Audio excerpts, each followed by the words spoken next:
आदेश आलक निरंजन। आज आपण या ठिकाणी छोटासा संदेश देणार आहोत। चला तर मग जाणून घेऊया गुरुपौर्णिमा म्हणजे काय।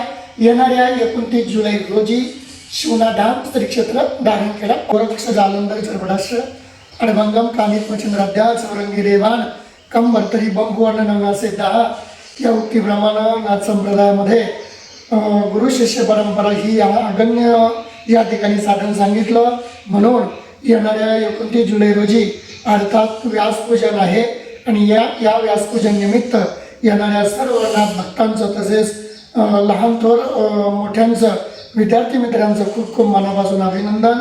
खऱ्या अर्थानं व्यासपूजन म्हणजे काय, व्यासपूजन का करावं, गुरु का करावा, गुरु शिष्य परंपरा काय आहे ही नाथ संप्रदायाने महाप्रलयाच्या आधी अर्थात कलियुगाला प्रारंभ होण्यास सुरुवात झाली। त्याचबरोबर नाथ संप्रदायाने या गुरु शिष्य परंपरेचा सांगड घालून दिली। म्हणून मायबापांनो तथ्यात्मक ज्ञानाकडे जाण्यासाठी अर्थात अंधाराकडून उजाडाकडे जाण्यासाठी गुरु परंपरा ही अगण्य साधन लावून दिलं। अर्थात ज्ञानाकडे जाण्यासाठी अंधश्रद्धेला सारून तत्वज्ञानाकडे जाण्यासाठी तथ्यात्मक ज्ञान महत्त्वाचं सांगितलं। चला तर मग जाणून घेऊया गुरुपौर्णिमा म्हणजे काय।